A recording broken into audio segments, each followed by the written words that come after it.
Hello, English 1. This is take 3 of this video, so hopefully I can get through it. It's Wednesday, December 2nd. A couple announcements. Make sure that you're bringing your textbook to class because we will be using them throughout this Odyssey unit. Also, you need to make sure that you have your collection 2 ACE paragraphs handed in. I did grade those, and you should have received your rubric back. We're going to talk more about that tomorrow. So make sure that you, if you didn't get them handed in, make sure you do get those handed in. All right, so you should have your study guide out in front of you, and I am going to type the answers in right here, and then make sure that you have your textbook and open up to page 365. Page 365 begins to talk about what an epic is. Now, in slang, we refer to the word epic as something that's like really good or an adventure that was great, like that was epic. But an epic is actually a long narrative poem. It's not as cool as we use it in our slang terms. And an epic tells of an adventure of a hero that goes on a journey. And just like yesterday, when you talked about heroes in different movies that they are in, epics in literature are the same sort of things. All right, so we're going to turn the page here and then just move to page 369. This page right here just gives us some background information. We talked a little bit about Homer so far. But in this first paragraph, it's just telling us that we're not even really sure if Homer, the poet, actually wrote the poems. If he was an actual person, we're not really sure. And then the last paragraph talks about how Homer's The Odyssey and the Iliad have really inspired and been a huge contributing factor to a lot of different pieces of literature. And it wasn't until that language was standardized that the story became standardized. So before we had any form of writing or any books, people would just tell stories like sitting around a campfire, or they just tell them to each other. And each time a person would tell the story, it might change a little bit. And so it wasn't until everything was written down that we then had the ability to have the same story be told over and over again. Okay? All right, so then let's move to the next page. These are a list of characters that we will meet throughout. Now, I have been doing this for a while and have a certain way that I usually pronounce these words. So feel free to pronounce them any way that you like. All right, turning the page, we're going to get started. So there are several parts of the Odyssey. We're going to read part 1 and a little bit of part 2. The textbook has selected the most, what they consider to be the most important parts of the Odyssey and have grouped them together for us. And they don't even include every single part. So down here, when it's in italics, that means that the textbook has summarized a part of the Odyssey that they're not including in the textbook. Okay, so here we have book 1, A Goddess Intervenes. Sing in me, muse, and tell me a story of that man skilled in ways of contending. The wanderer harried for years on end after he plundered the stronghold on the proud height of Troy. He saw the towns, the town lands, and learned the many minds of distant men, and weathered many bitter nights and days in his deep heart at sea, while he fought only to save his men, to bring his shipmates home. But not by will nor valor could he save them, for their own recklessness destroyed them all. Children and fools they killed and feasted on the cattle of Lord Helios, the sun, and he who moves all day through heaven took from their eyes the dawn of their return. Of these adventures, Muse, daughter of Zeus, tell us in our time, lift the great song again. Okay, so let's figure out what that means. So Shakespeare does this in his plays, but what Homer is doing here is he's giving us a little summary of what is coming as we continue to read. So let's start out by talking about what a muse is. Over here to the side note tells us that it is the daughter of Zeus, credited with divine inspiration. So in this case, Homer is looking for inspiration to tell his story. People today might find a muse. It could be a person or a thing. And when they have that person or thing near them, then that gives them inspiration. So it might be a painter or a writer, but when they're in the presence of that person or thing, then they are more creative. So when we go over to the study guide, a muse is the daughter of Zeus, gives inspiration to people. All right. And then back to the story. And then it says, tell me the story of a man. Okay, so this is just describing Odysseus here, telling us that he is skilled in the ways of contending, which means that he's kind of tricky and likes to lie, that he has been tormented for years. And then he left Troy right here. Okay.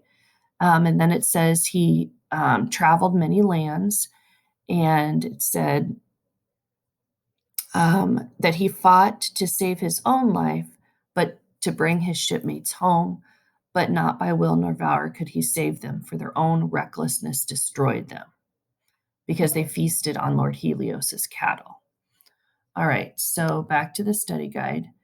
Did he save his men? No, he did not. And why could they not be saved? It says their own recklessness caused their death. Okay. All right, and then down at the bottom, it says the story of Odysseus begins with the goddess Athena appealing to Zeus to help Odysseus, who has been wandering for 10 years on the seas, to find his way home to his family on Ithaca. While Odysseus has been gone, his son Telemachus has grown into manhood, and his wife Penelope has been besieged by suitors wishing to marry her and gain Odysseus's wealth. The suitors have taken up residence in her home and are constantly feasting on the family's cattle, sheep, and goats. They dishonor Odysseus and his family. Taking Athena's advice, Telemachus travels to Plaus for word of his father. Meanwhile, on Ithaca, the evil suitors plot to kill Telemachus when he returns. So Odysseus has been gone for 20 years, and some people have already returned from Troy. And so Penelope knows that some people have returned, but still is like, I'm not giving up hope that my husband will return. When everyone else lost hope in Odysseus's return, then these suitors moved into her house. And a suitor is really just someone who wants to date or marry someone. So, like in the olden times, a suitor would come and they would ask the father, like, can I date your daughter? And so that's where the term comes from. So when we go back to the study guide, let's go down here to number 8. It says suitors. It is a man wanting to marry a woman. So it's kind of like they're dating, or that man wants to date the woman. But in this case, Penelope didn't want them there. And they are being rude and obnoxious. They're eating the food. But Penelope stays faithful to Odysseus, and she just keeps them out of the way and ignores them and tries to put them off for as long as she can.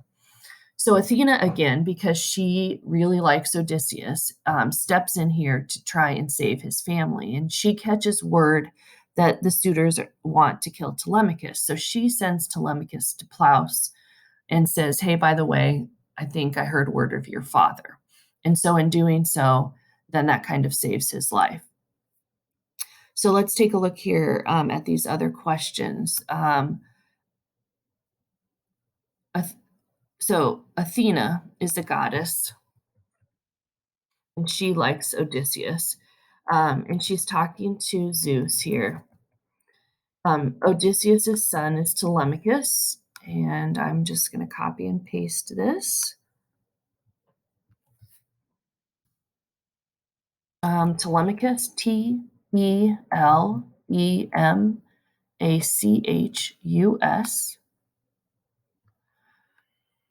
And Telemachus has grown up without his father home. He's probably like 22, 23.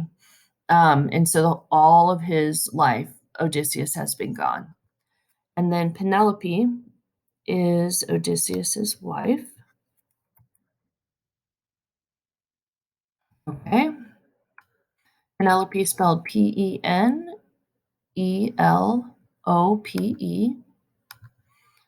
Okay.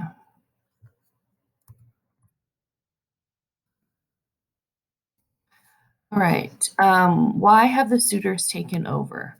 So they've taken over because they want to marry Penelope,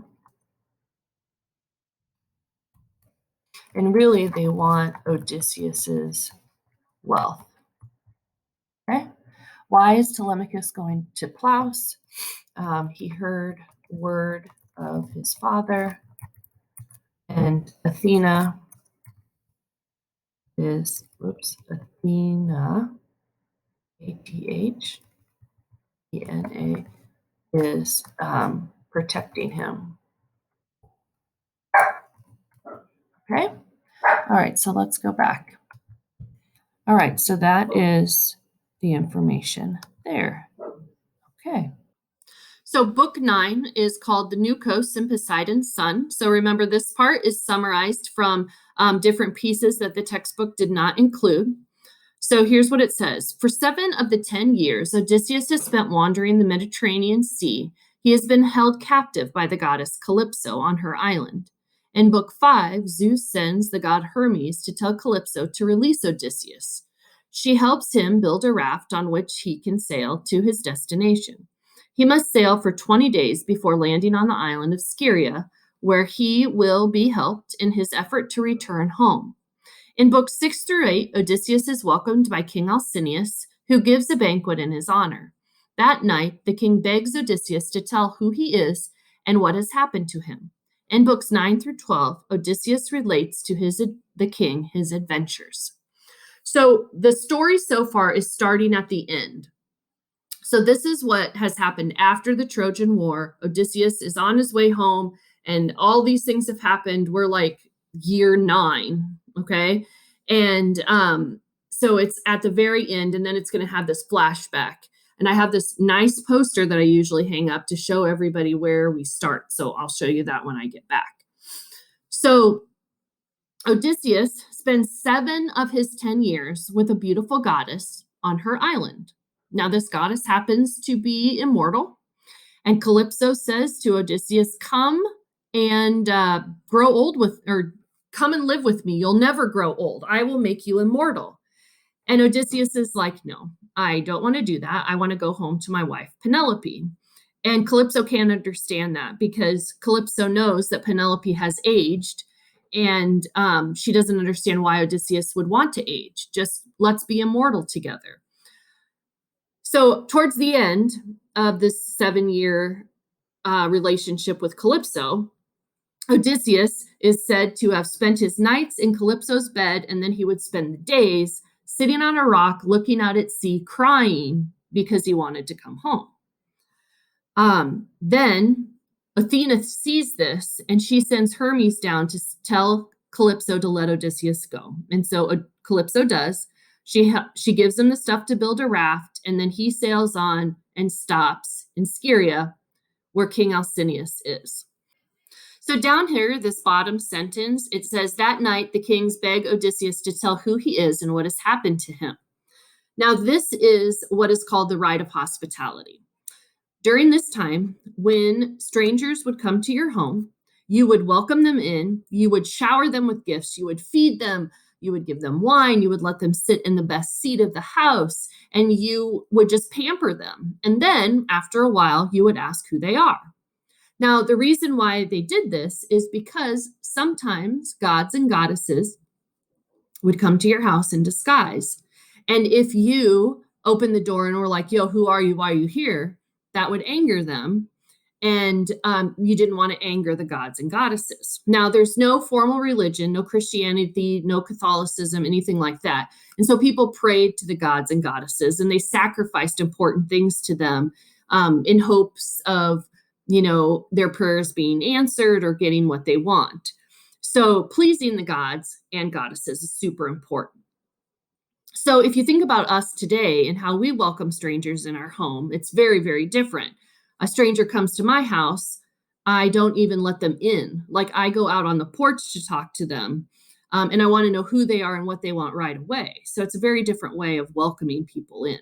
So let's go over to the study guide and question 11. What is the rite of hospitality? It is people invite strangers in, feed them, shower them with gifts before asking who they are and what they want, because it could be a god or goddess in disguise.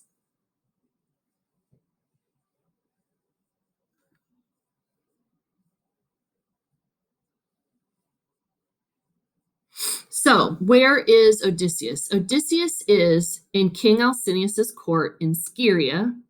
So, I'm just going to copy that and put it right here in Scheria with King Alcinous.